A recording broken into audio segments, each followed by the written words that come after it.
Yeah, that's actually So, we're live now, and that's you've transitioned perfectly because I wanted to talk about and transition. Huh? Huh? Um, should I be on Facebook or something? It'll be good. no, I think I've just hit record and it should be going on Facebook. Okay, sweet. Just testing it out to see if the bandwidth is handled quite well. Did you catch it? Have you caught the podcast with Broderick yet? Dude, no, I've been hella busy. Very, Like, yeah. very intriguing. I encourage you to go and check it out. I encourage you to go check it out and watch it on YouTube and give a comment on Are you on YouTube YouTube? Are because you? Okay, I'll load up my. You know what? I won't load it up now because of bandwidth, but because I will watch it. but give a comment because my comment section is being ruined at the minute. Dean, I know you're watching. If we post this on YouTube, I know he'll be watching, and I know he'll post something about saying that the 70s and 80s rugby was better than what rugby is today. They were more skillful, more tactical. Which This is a guy. I remember us talking about this the other day. yeah, firstly Yeah. they're definitely not Bro, skillful. no. So I was watching. I was watching the girls' rugby, the female Six Nations. And I was looking at it, and for the second year in a row, I was like, these girls are much better footy players than I ever was. Yeah, Like by a like not even close. Like, I actually do enjoy watching women's 15s. It's actually like it's a different game. Like it's still rugby, yeah. but it's more. There's just different subtleties that you don't get in the men's game because the men's game's so like.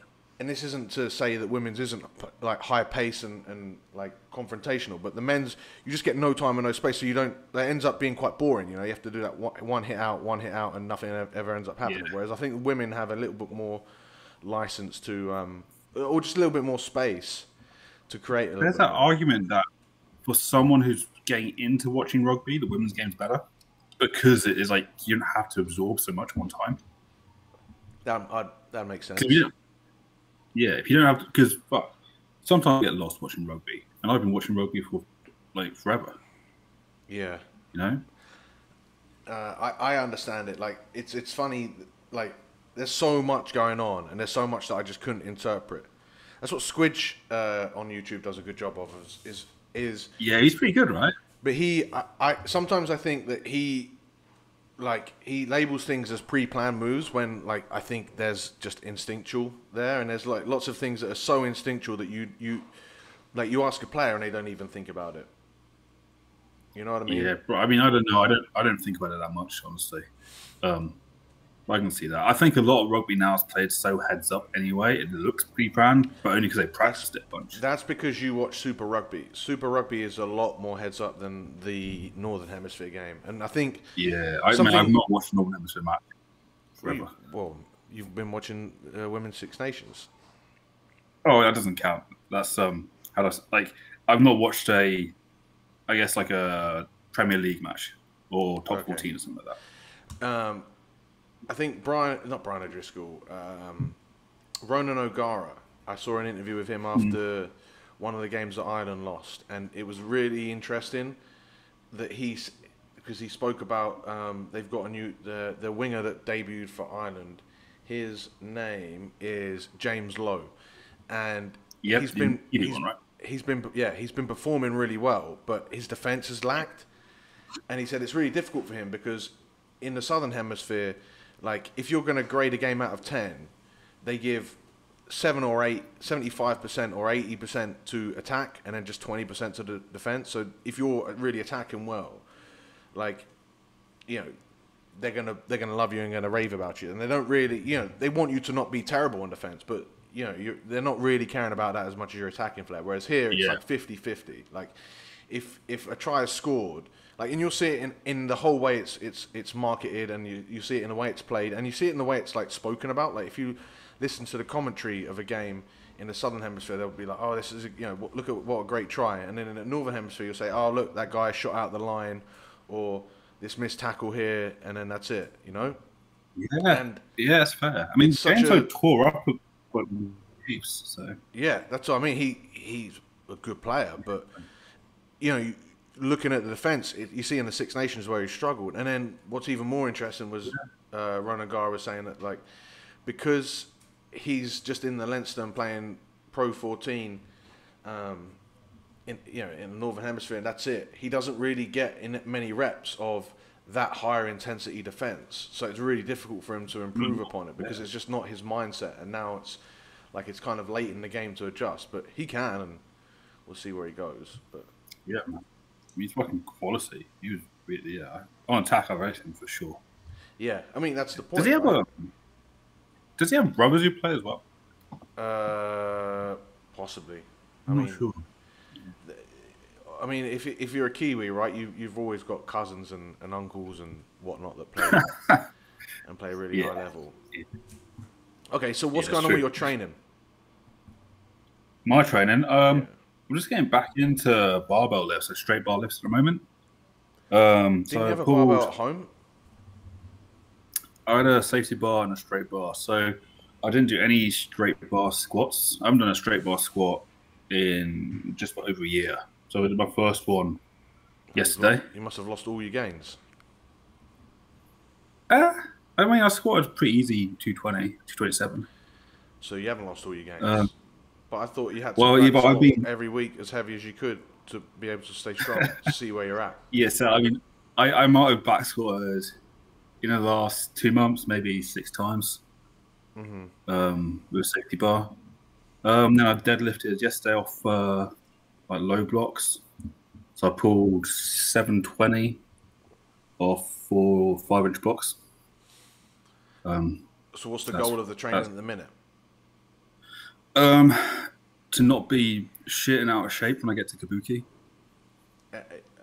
Basically not embarrass myself when I get there. That's so just kind to of my goal. Build the powerlifting numbers back up? Yeah, I want to work back to 720 off the floor. Because there's 3 of us at Kabuki who want to pull 800, like at the coaches. So it'd be nice to be the first one to do that. If you were to pull, so if you get back up to a decent base, then you're hoping that the 3 of you can all sort of try and get to that 800 sort of challenge together. I mean, dude, being put in like an environment with other people who want the same goal, like, is a good catalyst, right? Definitely, yeah. It's there's definitely an intangible there that is hard to sort of quantify, I think.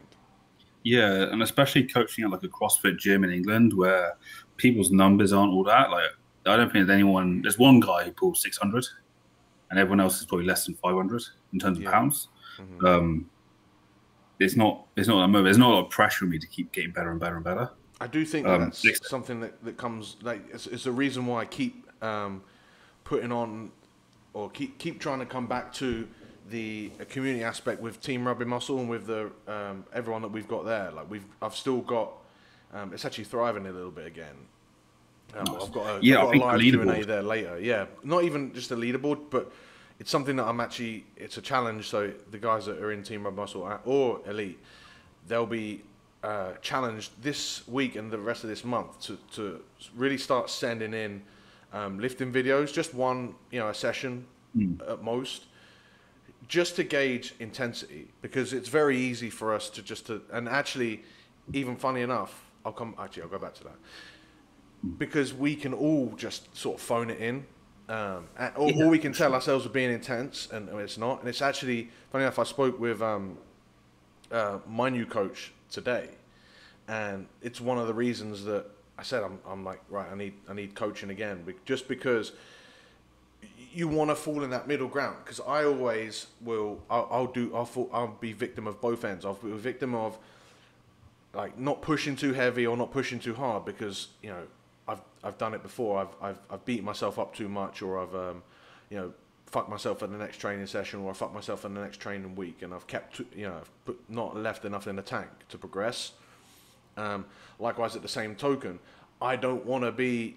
I'm guilty of doing both. I'm guilty of holding back too much, but I'm also, if I have someone telling me, no, like, go fucking hard today, I'll be able, like, if it's kind of freeing that I can just push, and maybe I'll miss a rep, or maybe I'll cheat a rep or something, or I'll put my heart rate too high and I'll fall out of the right zone. But that in itself is freeing, because I would never do that by my own, or I'd at least question myself a lot more. You know what I mean? Yeah, I mean, you nailed that. Yeah, I think you know that, but I think like, just realizing there's a time to push and a time to pull back, I think it's a big deal as well. I'm very much like I don't try. Like, I'll just as long as I can string sessions together, like I'm pretty cool. So yeah, that's why I'm interested in seeing you going around a lot or being around a lot more heavier, stronger lifters. Like, it's not often that you go to a gym and you're going to be with people that are all stronger than you, you know, and like that's going to be that rarely happens to me. Like that only happens to me. Yeah, at like top gyms, and it's nice, man. I kind of look forward to it. Because and the weirdest thing is, it sets your standard higher. Yeah, and that's a good, like for me, it's a really good thing. Like you said to me the other day when I was talking about doing my 500-pound squat, and you were like, yeah, 200 kilo squat or whatever it was. Like, you're like, yeah, you could do that, and like, it was so casual because you know that it's like it's easy, like my strength is there and I'm easily capable of it. Yeah. Whereas to me, it seems so far away because not only have I not done it, but I don't know too many people that have done it. Like, and in person, I could probably name the occasions that I've seen people squat 200 kilos plus quality reps, you know, on two hands. Yeah. Yeah, I think, dude, environment's key. That's why Travis Masters is doing so well. He's got all his wolves. Like, that's how he sells it. He's got, like, these people who are already studs, and he sticks them in a room together and says, do your best. Right? And if you're that kind of person, like, you rise to it. Yeah, for sure. So maybe you will rise to it. You kind of have no choice. Mate, like one of the questions they asked me in like the third or fourth interview is like, what are your lifting goals? And I think if my lifting goals weren't appropriate, I probably wouldn't have got the job. Like, I mean, take it as you will, but like if they're trying to make a community where standards are like really fucking high, and not like we should be, you got to have people who are skin in the game. Funny enough. Same reason I've got my new coaching like for myself is, you know, I want to walk the talk. Because I bang on about the importance of an aerobic system, and I've kept my aerobic system up decent enough from my playing days and from my jiu-jitsu and stuff. But I had, you know, short of, you know, a few weeks ago when I really started like addressing it head on. You're getting 5Ks then. Yeah, now I'm doing 10Ks plus, but like, yeah, I can't. Yeah, I wanted it. Like, my biggest test for everyone was to run a 5K. Like, that's my favorite aerobic test for people to do. But I couldn't tell you how many I've done, and you know, or I could tell you probably less than 5 times. Like, that I've done it where I've really tested myself. I reckon I've done it in my life less than 5 times. Yeah. Yeah. The worst. So how's your training? What's going on with you? I did a 5K. My best 5K time was when I was like 21 or 19. I was, and I got and I got 2012. Oh, that's all right. I'll always remember it. Yeah, but it was like it's also a mile away from 20, but it's also so close to 20. I need to get sub 20. Yeah. So I think that might be my first one. Like, before running a long distance. Well, I'd have to run a long distance to be better at it. But a sub 25K, I want to do a sub 5-minute mile. And eventually I'm like, as I've told you before, I'm looking into the endurance stuff just to give a new perspective. Yeah, man. But that new perspective is really interesting because, like, it gives you a new lease of life when you're training. Like, because you're not going to stop strength work. You're still going to do the strength work. You're still going to do the power work. It's just like a little bit of different shuffle around, right? Well, and it's also, again, another reason why I've got a coach is that, like, if I was left to my own devices, I'd still massively bias the barbell and the strength work because that's my bread and butter. That's what I've been doing. That's what I'm good at. But I wouldn't do that for anyone else. Easier. I'd say, no, you only need to, like, if you're just training with weights 2 times a week, like, that's enough. And I'll tell everyone else that, and I'll program that for everyone else. But when I'm writing for myself, I'm like, yeah, but what about these, what about an extra set of bench press? Or what about some extra, like, well, and I drive myself crazy. So, yeah, I'm looking forward to, like, just taking some time more, you know, just to maintaining the strength. And maybe even that low volume approach might allow me to build it as well. And then eventually, I I'm think not so, going to mate. mention this publicly, but there'll be definitely a marathon run and probably some sort of yeah, and then But eventually, probably I don't know. before I'm 35, there'll be an Ironman there. But I haven't got long enough access to a bike yet. How old are you? 32. Okay. Sweet. Oh, you got time. Plenty of time.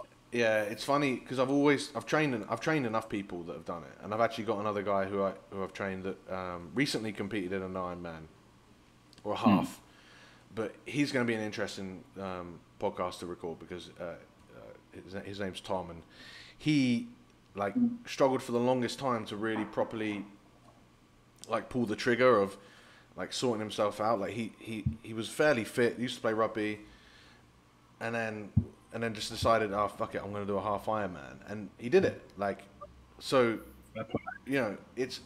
and he's one of like, this isn't any disrespect, but he's one of like thousands of people that have done it. Like, and this is another thing why I think the aerobic system is so great and something that like everyone should aim to improve, especially for sports, like especially for rugby, like is like there's so much to be gained, and it's such easy, like anyone can do it. Like anyone can just watch a London Marathon or even like the Boston Marathon, which is like an elite one. Like the amount of different shapes and sizes and ages and people that you see running that, like that's for everyone. But to an extent, you look at you look at other sports, especially when we were looking at like big heavy lifting. Like there's only some, or CrossFit's even better. Like all the CrossFit dudes look exactly the fucking same. Like there's a certain build that allows you to be really good at CrossFit. 5'9" and like 198 £, and fucking stubby. They're like, even then, those guys that do CrossFit, like they're training like mostly aerobic. Yeah, it has to be. Yeah, I'm prepping a couple of girls with competition at the moment, and like they got two lifting days and 4 aerobic days. And even on the lifting days, it's just 2 lifting days. Just 2 lifting days, man. Yeah, and there's EMOM days. They're doing, what are they doing? They do 15 minutes of EMOM, and the first 8 minutes of that is repeatedly hitting technique work singles at like 50 or 60%. Right, and like everything else is aerobic and skill, because once you can squat like 120 as a girl in CrossFit and deadlift 150, like you're strong enough. Yeah, right. For sure. And like it's the same. It's the exact same conversation I had with Alex Viada the other week about like being strong enough. And actually, this Alex Viada podcast will be going live next week. So nice. I'm excited for that to go out. But like, yeah, I'll probably listen to that too. Like adding 5 kilos to a 125 kilo bench press, like you're probably not going to see that manifest in you being a better rugby player. Like, no, for sure. Maybe in some way it makes you feel better. Maybe you're a little bit stronger. Maybe, right? But the amount of work that it takes you to get to that 5 kilos, compared to if you put that exact same amount of work in to your aerobic system, or that exact same amount of work into even just your movement agility, fuck, man, like you'd mate, do you know how long it would take me as a rugby player? Like if I did this for my deadlift versus my conditioning, to put 5 kilo on my deadlift versus what I can do for my conditioning in the same amount of time, like I'd actually be fit. I'd probably be in shape. You'd be in great. You would be, yeah. You'd be able to run a marathon yourself. But like that's the point, right? But that's your sport. Yeah, your sport is a specialization sport. It's very different to rugby. And I'm going to move towards strongman soon, just because it's going to be less beating up on my joints. Are you sure? I guess slightly less. It's not the friendliest. Well, yeah, but I can pick and choose what I do, right? Because unless I'm going to compete, like I don't have to do like a fucking really heavy bench. I don't have to do a really heavy. So I was looking at my bench press. I don't have to do like a really heavy squat or deadlift. Like I can do like block pulls, or I can do tie deadlifts, so I can like keg press or something. And again, you'd be strong enough to PR and stuff. Yeah, and you'd be strong enough in those lifts anyway. The carryover, like you would just be spending, you would just get easy gains refining your technique on the tie deadlift or whatever, right? Yeah, So and that's again, kind of. I think it's got strongman more is longevity also, for me. but it's also another aerobic sport. Like, Yeah, for sure. Like if you look at like Travis just competed in World Strongest Man, right? He was in Siberia doing that shit. Like that guy, for someone who's 6'4" and 300 pounds, like he can move for like forever. yeah, like it's not like it's such a good way they do it. I think because it just stops people from just being giant like sumo wrestlers or whatever. But then Yeah, even sumo wrestlers are explosive. So there's no. dude, they're athletes, man. Legit. Like if you look at the Can't even heart give a good rates of example. strongmen, Yeah. or someone who's just fat, like dude, even competitive eaters are in good shape. Like you find very few things where you have to be fat to do it, or you're better if you're fat. You can So look at like Kobayashi. He's got fucking abs because you need to not have fat to be a you have to competitive eater. train your digestive system. Yeah, I mean, their training is fucking terrible for you. It's got to be. But they're in shape, man. Look at Furious Pete. Like, the guy's in good shape. Is he still about Furious Pete? I haven't. Mate, I don't know. It's not my thing. I think there's weird food relationship issues if you start watching that shit on YouTube. 100%. That I already don't want to like. That are already coming back out when I'm doing my aerobic work and I'm then like eating back the calories. Yeah, like my eating's fucking has not been like because of my birthday 2 days ago, right? Mm-hmm. Like, I reckon out of all my like private clients, I reckon 8 maybe sent me food. And I just felt shit. Like I just had so much, and it was great. Like I felt really nice that people cared, but like, fuck, there's only so much cake I want to eat in a day. I know exactly what you mean. Like, but then you feel guilty for not eating the cake. Like, oh mate, I felt fucking terrible. yeah. Yeah. So what do you do? I went out and actually bought like a fruit platter just for today, so I didn't eat shit. Oh, good man. Yeah. Fruit, man. Fruit is like so underrated. Mate, it just tastes good. It tastes clean, I guess. Yeah, that I always think that when I'm eating, like when I have carbohydrate intake of like 400 plus, but 200 of it is coming like from fruit, I feel like an inner monk or something. For sure. I think it is. There is something there that it makes It's one of my big rules is like even no matter what you're doing, like obviously everything is governed by calories and macros, but if you have a base of real good fruits and vegetables, like you're gonna be on a good path. Yeah, man. And it does everything. It's like, hard helps your digestion, helps you stay full if you're on lower calories. Like just gets you nutrients in if you're on higher calories, and allows you then to have the quote unquote funner foods. It's a win-win. Yeah, I race it. I think it's super easy. I've been having a lot of soups and a lot of soup and a lot of ramen recently because I can pile a ton of veg in ramen and it tastes amazing. Do you know how many calories you're eating a day? Give me a second. Let me go on my tracker. Do you track every day? I do at the moment just because my eating's been fucking wild recently. How much do you weigh right now? After like cake, I was 108 this morning. What's your weekly average? Between 103 and 105. Okay. Oh, we are very, very similar weights. Yeah. I'm on somewhere like 3,500 is kind of an average I sit at. It's relatively low for me, but I've been relatively inactive as well. Yeah, inactivity is a killer. It's one of I was listening to a podcast the other day when I was out on a bike actually, and the guy was, I can't remember. Let me see if I can find the guy's name. But he's convinced that like obviously exercise helps, but he's convinced that you can keep your muscle, you can keep all your gains, you can do everything without doing any exercise. Like it's all about diet and metabolism, and something to do with cold or fasting and metabolism. Let's see if I can pull it up.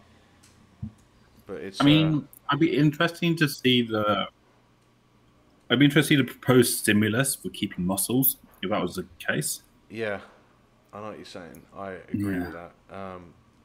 But it's in. But like I understand the concept for sure, because like and I still get it. I don't know if you must get it at CrossFit actually, but I always still get it with people that come into Rub Muscle and they're like, oh, you know, they'll download the conditioning sessions, and they'll say, right, I need to lose 20 pounds, and I'm like, well, don't do the conditioning sessions to help with that, like, Yeah.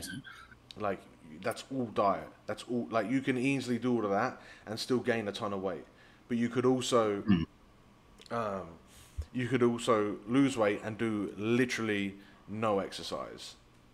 Yeah, I mean, I personally I don't see it very often because most of the people I deal with are doctors or like PhDs in something, so they're not idiots. But yeah, I can see it in general pop for sure. And like, it's not. Yeah, just weight loss in general. It's 100% a calorie thing. You know. Yeah, I That's it. think. I mean, you could do it by exercise, but you'd be pretty busy. I mean, but even then, you can still outdo it. Like Oh, for sure. Going you to know, 12,000 calories a day, right? Yeah, yeah. You because can they did that you study can eat on. you can eat 10,000 calories a day. Like it'll be difficult, but like it's not impossible. I can do it for sure. But could you burn 10,000 calories a day? No, there's they did that study on. Do I even have it? I might even have it. You know what? It doesn't matter. They did a study on activity levels in nomadic tribes and how many calories they burn, and it showed there was like a top end.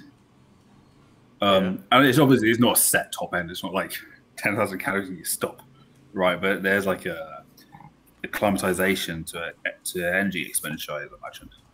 Oh yeah. Yeah, Yeah, because I'll your have to body look that up. your body gets more efficient, right? It doesn't want to Yeah, burn. It's not for a survival mechanism to yeah, um, to like burn 10,000 calories is not a good thing. Like, and no, especially if you're oh, no, really no. active, like if you're really active, why would you be really active back in the day? Because you're searching for food. So Yeah, then that means food is scarce, which means even more so you want to hold on to your calories as much as you can. yeah. I've tried eating 10,000 calories. Like me and Kitty have sat down and be like, okay, we're going to eat 10,000 calories each, and like you don't feel great after it. It's not a good feeling. like, Oof, you no, I mean, know, yeah, that's my point though. It's always going like if Bo listens to this, he's always written in. He's been for Team Rubber Muscle for like a year. He's got really fit. But he's like, oh, but what about this belly? Like, whatever exercises can I do for this? And I'm like, it's plate pushes, 10 reps. Put that yeah, plate away. Put that plate away, and then you just go from there. yeah, man. I think it's just like, and the other thing I've recently really bought into is the lack of calorie expenditure when you are doing your lifting sessions compared Oh, to yeah. I mean especially compared to like your CrossFits, but your like my aerobic sessions as well. It's ridiculous. Oh, mate, like I take a good 10 minutes between reps, and I do like 8 reps, 8 work reps a session, right? I don't like on a good day. I'm not fucking burning any calories. Yeah, I'm Yeah, doing fuck all. and I don't know. It's just people get those things misconstrued a fair chunk. I think. Yeah, yeah, But dude, it's hard to burn enough calories to make a difference in exercise and do it sustainably. I think that's the main thing. there must be some sort of like window for like you need enough calories to lift fucking Train, yeah, heavy. Yeah, to like have the energy to just to get up for it, you know, to not feel deprived. But yeah, yeah. I mean, I don't have any personal experience with that, just because I fucking eat everything I see. yeah, Um, But I know some of the girls if they don't eat for a day because that's just an issue that a lot of female weight class lifters have. Like you see it on their progress, you'll see them tank 10%, 15%. and that's the one difference because you'll see a lot of people that that they'll maintain their weight on. I mean, if we use females, they can maintain their weight on 800 calories, or they can maintain their weight on 1600 Yeah, calories, and it's like that's because the body is yeah. adaptable. But the difference in the difference in those two numbers is going to be quality of training, which Oh in the mate, long term is like yeah. massive, you know. in my opinion. Yeah, even if like, yeah, even if you're doing singles. So like with Temmie's a newer lifter of mine. She's going to Worlds in December. Okay, so she's a good lifter. If she's only doing singles, right? But if she doesn't have like 16 to 2,000 calories a day, like fuck, she's a shit. Even doing singles. Mm-hmm. But she's not gonna like lose a ton of weight, like Nah. you know what I mean. If she goes under that calories, but it's a Yeah, funky thing. goals. So it's still and this is why when people say, you know, oh, it's not all about calories. It still is, but it's, you know, it's a lot. It's a much bigger, like, just like life, man. It's a grey area, like. It's a grey area. I mean, you'd look at it like math. Like, there's a foundation, right? There's a foundation built on calories, and everything else is like it comes above that. But without the calories, like, this doesn't matter. Yeah, for sure. Yeah. So, talk to me more about this new gig. Then, are we allowed to talk about it live on the air? When's this going out? I mean, next week, 2 weeks, 3 Next weeks. week, yeah. I mean, I've told most of the important people. Nobody that watches this. Yeah, no one watches. Doesn't matter. I don't think anyone's gonna keep on it too much. So, new gig is with Kabuki Strength. They are I call them an education company. I think probably the best way of describing them. Education with online coaching. Wouldn't you call them a training company? Yeah, I mean, because they provide equipment. Yeah, they do a lot. Rehab equipment, right? Yeah, yeah, yeah. They do online coaching. They do a lot of educational courses. They do equipment. They do a lot of like movement specialization stuff. They present to medical colleges, present to NFL, MLB teams, that kind of stuff. So it's a neat gig to have. You get quite a lot of exposure at like a relatively high level. Example, do you know who Jack Bartlett is? I don't. No, he just won USA Nationals. He's 17 years old, 295 squat, 270 deadlift. His bench isn't as good. His bench is like 140 something, but 17, like that's something special. Like those numbers are in kilograms. That's ridiculous. Yeah, kilos. And that's like the first guy who's been thrown on a plate. Like, it's that kind of level of stuff. Yeah. So it's more. It's like, it's like you're still doing the same thing, but now you're seeing your. Well, you've already got a bunch of other clients that are sort of high level, but it's even more exposure to people like that you can like sort of have license to really like. We had this conversation, right? You said, "Oh, it's been intimidating," and I said at the same time, but. Sure. What you know is still right. It doesn't like just be, like if anything, like imagine how much better they can be with what you know. You know? Yeah. So So we looked at Jack's lifts and was like, yeah, he can. He's still got a bunch of fix. Like he's 17. He just freak. You know? Yeah. And the same with Temmie. He's like on the same. Yeah. Kind The of principles are still the same. You know? Yeah. They're just more refined or they just pay off better at a higher level most of the time. Yeah. You know? You just got a bigger base to work off of. There is a lot of general population clients there as well, and like I'm expecting some to come in, and for them it's more like movement preparation work. So like, are people's hips, feet, and breathing functional? I know that's a fucking weird term because everyone's feet are functional, right? Unless you're in a wheelchair, I guess. But are they kind of able to set themselves in an optimal way to get great power generation? Yeah, because these people are trying to get they're still if they're going to Kabuki. They're trying to get the max out of their squat, their bench, their deadlift. Yeah, right? Yeah. Generally speaking, it's powerlifting and strongman. We might move into CrossFit. We'll see. Mm-hmm. We'll see. That's but even then, it's still trying to get the most out of all these lifts. Yeah, you know, and it'll still be the same principles, right? Principles apply across all sports. That's what I mean. Principles apply in rugby, right? Yeah. Well, like if you have an athlete and his big toe doesn't work, like that's an issue. You got to address that. Well, it's actually the base of the pyramid. It's aerobic work, it's hypertrophy, it's movement. Like those, like if you don't have those three things, or if you've got like you can make up for, you can have but there's a good chance that this is my new favorite thing really is that most people that come into sort of my realm and look up for rugby strength and conditioning and look to see what they can do, one of those three things will be a fairly glaring weakness. and that's such an easy fucking low hanging fruit. Like, you Yeah, know, for you've sure. either got that guy that loves the gym, but you know, and can work really hard, does his wads and stuff or whatever, but just powers it through, and because of that, ends up moving like shit. So there's such an easy gain to be had there by just making them move better. Likewise, you've got the runners that are, you know, they're really fit, Oh, man. but they, you know, their 1 rep max on their deadlift is not even 100 kilos because they just don't do it that much. There's easy strength gains to be had there, Yeah. or there's easy muscle to be had there.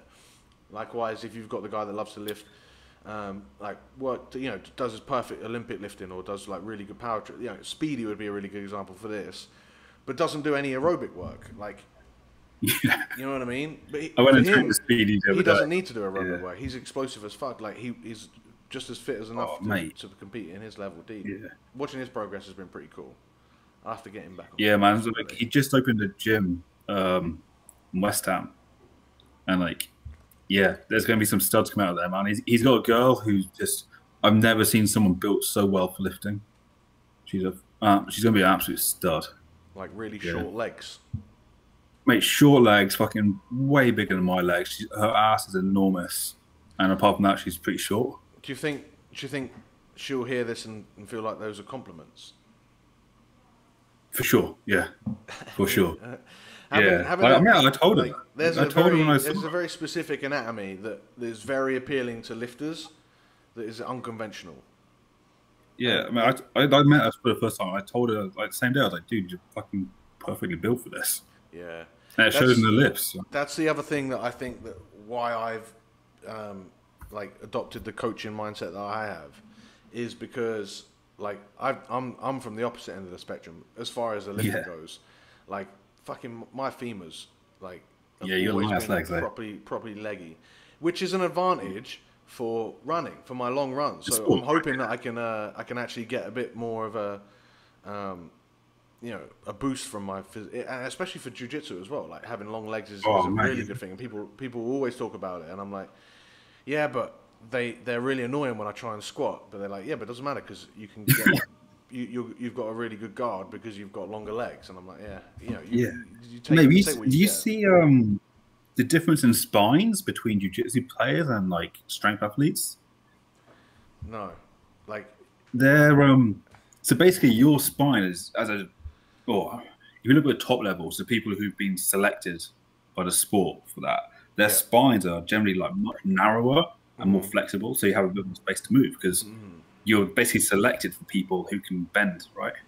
Where if you look at the spines of like strength athletes, they tend to have like blockier, like blockier and less movement in their spine because it's just better for force transfer, right? So like, dude, jiu-jitsu is a good sport for you, man. but it's also You're pretty long arms, isn't it? it's actually one of the guys from like one of the top guys in BJJ, Lachlan Giles. He's actually a fair bit against doing too much strength training for that very reason. Is that it could build like you want your spine to be super mobile for jiu-jitsu, maybe not for health, but you know but it's also like he says something along the lines of if you're already exposing your spine to this, like it's an issue if you've got hypermobility, which you want, plus a high deal of force going through. So, you know, like it's the same reason that yogis are very strong in yogi specific sense, but you wouldn't want, and I don't know, it's a thought experiment really, I guess, but you wouldn't get a yogi who's a really fucking good yogi, you know, does this fucking splits and whatever, but then also deadlifts 300 kilos. Like that just exposes. It'd be unusual. Huh? It'd be unusual.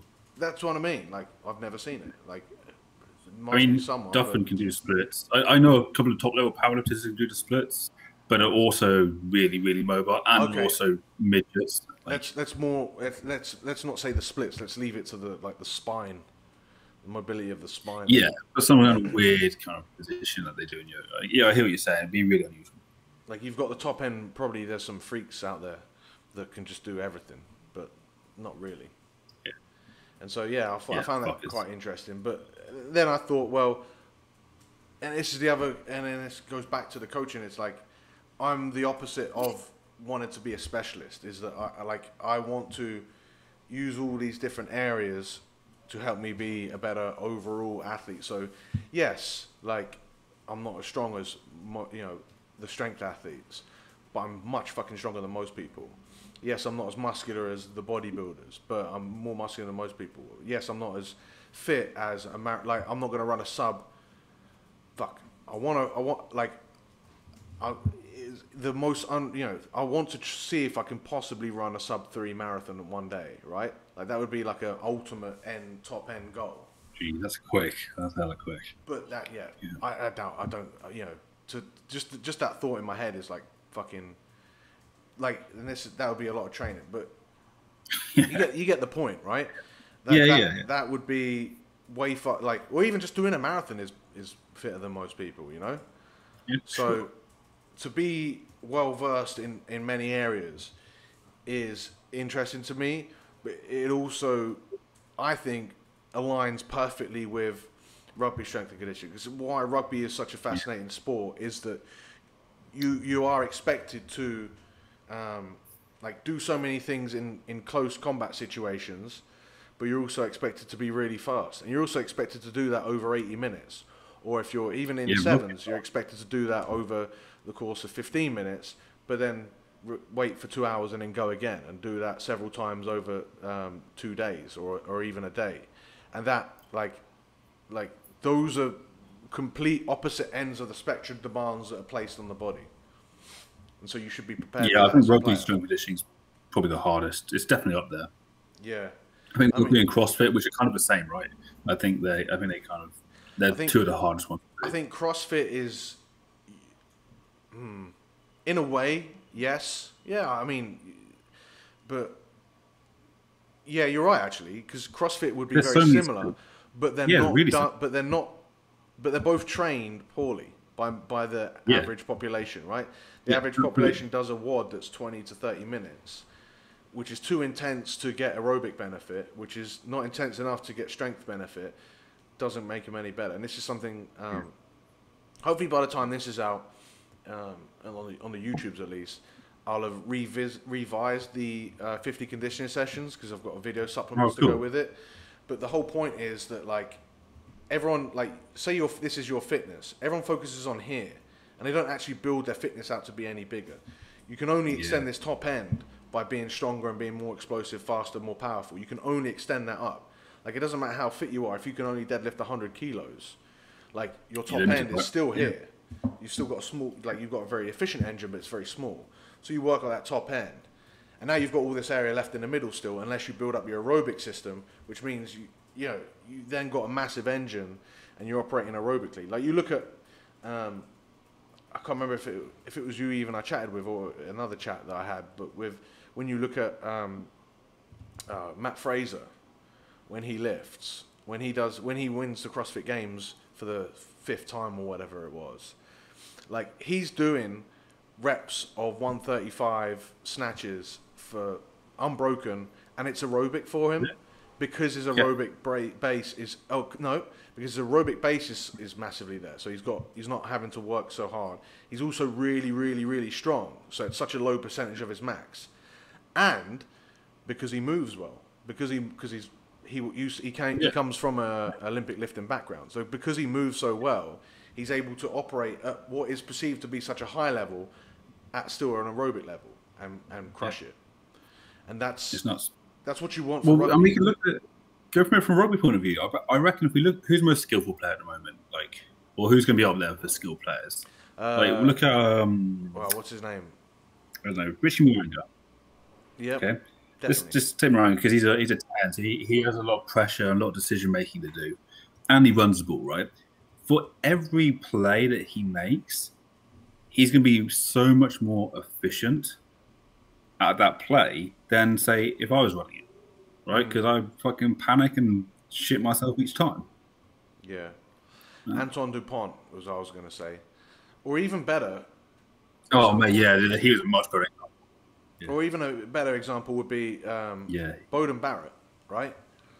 Because Bowden Barrett here's a guy who's top, like, he's faster. He's so good because he's one of the fastest players, like on the field. Like you've seen him, if you saw him at the was it 2015 World Cup final, like he gassed everyone to score. But he's also at fly half, so he's then operating at that lower level. He's also clearly really aerobically fit because he crushed the Bronco. He's not the best. Like doesn't mean that the Bronco's a really good test because he crushed it. You know, it's funny. It's just that because he's the best, he's going to be the best at all these other tests because he can pass so well, because he can kick really well. Yeah. Everything then becomes like, it's funny. And his skills. Yeah. I remember when I first started doing Rugby Muscle Week, I had a guy from Israel and he was playing for the national team at 10. And he just said, I can't believe like how much of an improvement I've made at 10, not just tackling or not just in the ruck situations, but like my actual like piece-to-piece play is that much better because my head is clearer, because I'm not like stressed about being tired. I can select my kicks or my passes and stuff. And it's nice to get that sort of reassurance, you know? Yeah. It's validation of what we do, right? Oh, dude, that's literally what Rugby Muscle has been up until this point. It's just validation of I do know what I'm doing. This is the right stuff. Like, and that's something. That's I feel the same. With all the right. You'll find it with all the people you talk with Kabuki. You're like, I'm saying this and you're saying yes. This makes sense. Mate, isn't that crazy? We've been doing this for 10 years, and it's only just got to the point where we might know what we're doing. But it's also, we haven't changed too much. Like, no. Something I spoke with Kia about is like, at some point, like once you delve into deep enough into the science or whatever, like you get a deeper level of understanding of coaching, like you don't ever do a big 180. You're not like, oh, I thought this was wrong. Oh no, you never put you don't do a big 180 anymore. You all you do is maybe potentially see sometimes to accept something that you wouldn't have accepted or see other uses, but there's never a big 180. Like the closest thing I can think of but that's like 5 years ago when I was completely dismissing the Smith machine squat because it just like I was convinced it's going to hurt everyone and get everyone injured. But there's still a time and a place. And if anything, there's positives where it can, you can target the quads more without gassing out too much and putting too much strain on the lower back. As long as the right circumstances are there, you're never going to do a big 180. But you should always be refining things, and I think that's I can't think of a big change that I've made, but I've definitely made a bunch of small changes. Yeah, loads. Yeah. Speaking of your changes, give me a lesson that you learned from Westside that you wouldn't have learned had you hired them as coaches. Because it's a good. It might even be. It's not quite a year ago now that we did that podcast on why your training isn't Westside. Yeah. So you're saying what have I learned that I wouldn't do or I would do? Like what have I learned that I picked up? What lessons have you learned that you wouldn't have learned had you not taken them as coaches? Yeah. So I think I've got a better appreciation of variability. And to be a bit more creative even in your specific sport. Yeah, I think there's a time and a place for sure. So, like at the moment, given that USA Nationals have just gone and GBs and Euros are coming up in 6 months, 27 weeks, in fact, so 6 months, 6.75 months. People are doing a lot more variable training, right? So people's comp lifts are now already specific developmental lifts. So they're doing like paused bench as a main lift or whatever happens to be, so much isn't the main lift. And I think if I hadn't done the Westside stuff with like such diversity within the competition lifts, I probably would have kept the comp lifts and not giving people a break from that, at least as much. And why is that a bad thing? Why would it be a negative thing to keep the comp lifts in? Like, because this is I kind of have to, I play around with, because you always hear that argument. Well, all you need to do is squat, bench, and deadlift and pull up, and that's it. Those are the 4 movements. And if you could just work on those forever, you'd continually get stronger and bigger and everything. Yeah. So I mean, in principle, or in principle, in theory, I think I wouldn't disagree with that. I think you can do that. Okay, but unless your volume and intensity is dialed in to the point where you never know you're never gonna have like overuse strains. It's not even overuse injury. It's like overuse to the point where you're not recovering. Yeah. Okay, and the recovering can be on a micro level. It doesn't have to be on a macro level. Like you feel shit. Yeah. Like then you want to have variability because otherwise you're going to incur cost, right? And like we don't know what that is. Like I got pretty close to it with people I've been working with for years, Yeah. right? But even then, like Kitty, who was training I spend the most time on because obviously she's not my best lifter anymore, but she's the lifter I have the most vested interest in. Yes. Right. Like I've got her volume dialed in over like a microcycle, call a microcycle like 3 weeks of training, depending what it is. Okay. I got that dialed in, but that doesn't take into account any stress she's incurring during the week or if she's not eating or something like that. So like even though it's really dialed in, like I can't control it. Yeah. So I think that's a good case for variability above specificity, at least away from competition period. I think it also gives you like time away from other lifts. It gives you just like it's one of those other intangible things where it's like it's psychology, right? Like if you reintroduce a new lift and then as you get more accustomed to it, you see the numbers go up and up and up each week. Like you feel good about that lift, you get excited to go for that training session versus if you're doing, we said, oh, you need to do a squat, bench, deadlift, and pull up. Like you're like, year 3, day 276. That's how my training feels. Like, you know what I mean? Like so and you can still get it done if you're really disciplined and whatever. But are you going to be as motivated as if you like changed the scenery, sure. like or changed the lifts? I've had this with one of my lifters, and the way we did it around it, because they still had to do competition lifts because they needed to build skill, is we run a 3-week variable. So every other day they'll do the same shit. Okay, they'll squat, bench, deadlift. Mm-hmm. But on the other days they run whatever variation lift they're going to do, and that will change like as much as they need to change. So we can still track the progressing, right? We still have the KPIs there, but they've. And this might just be like an N=1 thing for them. I've not done it with anyone else. But they're enjoying training much more now because they actually have some variation stimulus. Yeah. And you're still getting in that volume. Like it's something that I think... Yeah, dude. It's a definite benefit, and it's probably the most underrated benefit of periodization in general, and why I fucking love doing rugby strength and conditioning, because you've got those areas that you can improve upon. And you introduce a novel stimulus, which keeps you motivated. Because now you've got another, like every 6 weeks or so, like we don't tear the whole training program up and go for something completely new. But we'll refine it, and that's a big part of Team Rugby Muscle. It's like every 4 to 6 weeks, you get to change it upon like what you want to do. If you see something that interests you or a weakness or whatever, and you can refine it. And that way, like you've got a new challenge every 4 to 6 weeks. And so you can stay like, yes, like the prospect is that we want you to stay consistent for 2 years, like, because that's really how you're going to make massive progress.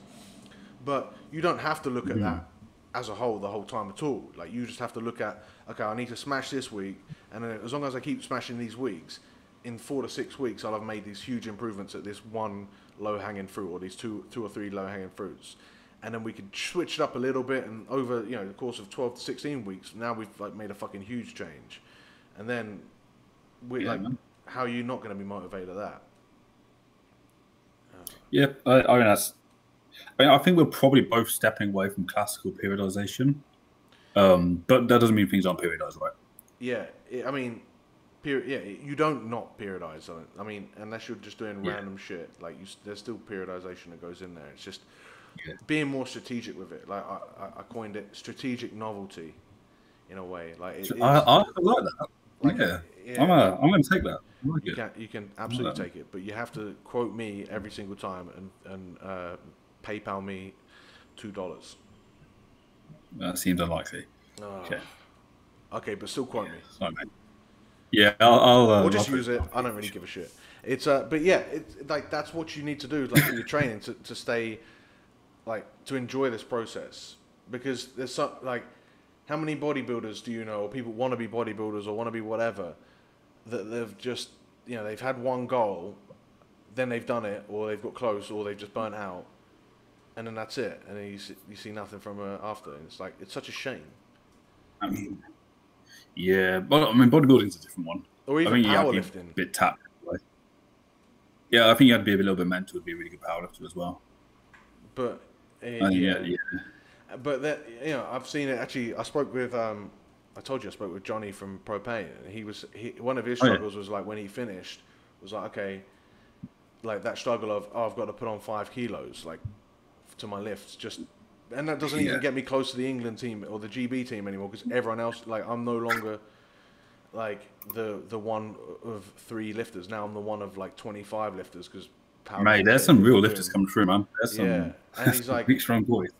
But then, he said he tried CrossFit for a bit. He tried different things, and it was just a chat with the missus. He said, and I'm just like, no, I've still got to do this for me, like, just to see what because it's just the most fun thing to do. Yeah, but for sure. A lot of people won't have that introspection, I don't think, and that's the shame. I think it helps. Presumably, his missus is a lifter as well, and she has some kind of. Yeah, I think having someone else who has a passion for sport. I mean, it's his job as well. So it's one of those things. Like but the best thing, and this is my final point to bring this around back to rugby one more time, right? Is the coolest thing about rugby also is that, like, you get to test it. Like, you get to test that you've got better. Well, not for a year or so because of COVID, but like when we get back to playing, like, actually I've had a few guys that have, in England that have just started training again because they've this week, right?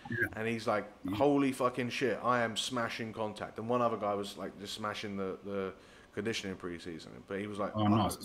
And it's like, like it's funny because we've had such a long time without it, so you don't like, usually you'll see, like, it's like doing a body transformation and not looking in the mirror for 6 months. Like, there's going to be some big impacts when we finally do get back to playing rugby. But it's cool because you can see all these areas improve. I think that's, like, it makes it a really cool avenue. Now I'm thinking about it, I get more and more gutted that I'm no longer playing myself. You'd go back and it would just hurt, mate. That's the issue. Yeah. I'm so like old. Contact with her. Yeah, for sure. Absolutely, mate. All right, we're gonna wrap this up because we've not quite hit an hour. But do you want people to follow you yet? You've started posting stuff. I've stopped posting. On Instagram? A lot. I'm posting a lot less. Well, I'm spending a lot less time. They can follow me on Clubhouse. Okay, follow you on Clubhouse. What the fuck is Clubhouse? So what it is I've only just gone onto it, which is why I don't mind people following me on it, because I can just sack it off and there's no real investment there. So it's more like an interactive social media. So it'd be more like a talk like this, it's a group call. And what? Oh, people just drop in when they want. Yeah. I don't like that. I'm way too introverted for that stuff. I need to know ahead of time if people want to drop in and call me. I'm not checking my phone whilst I'm taking a shit. I mean, you arrange and then having 5 you arrange it for a time, right? Oh, okay. Like, we say, okay, 4 p.m. we're going to jump on this. It's the same as Facebook Live or whatever. It's just more interactive. I'm the sort of person that orders delivery by WhatsApp or by online messenger. I don't like phone calls. Fair. Yeah, I mean, don't do phone calls, but like, if it's I'm really shit at content creation, but I'm good at talking about shit. Yeah. For me, it's me. I don't know. Follow. Do you have a address there or something? I'll have to let you know because I'm not sure. Okay, that's a great plug. Don't worry about following my Instagram, but follow the YouTubes. Hit subscribe on the Rugby Muscle YouTube channel, because we are putting more and more investment. As you might have seen already this year, we're nearly at 4,000 subscribers. I'd like to get to 5 by the end of the year for sure, or at least 5. I want to get 5 by the end of the summer because I'm going to properly invest in this stuff. But download the Rugby conditioning sessions, do all that good stuff. Thumbs up, comments, and I'll see you in the next one.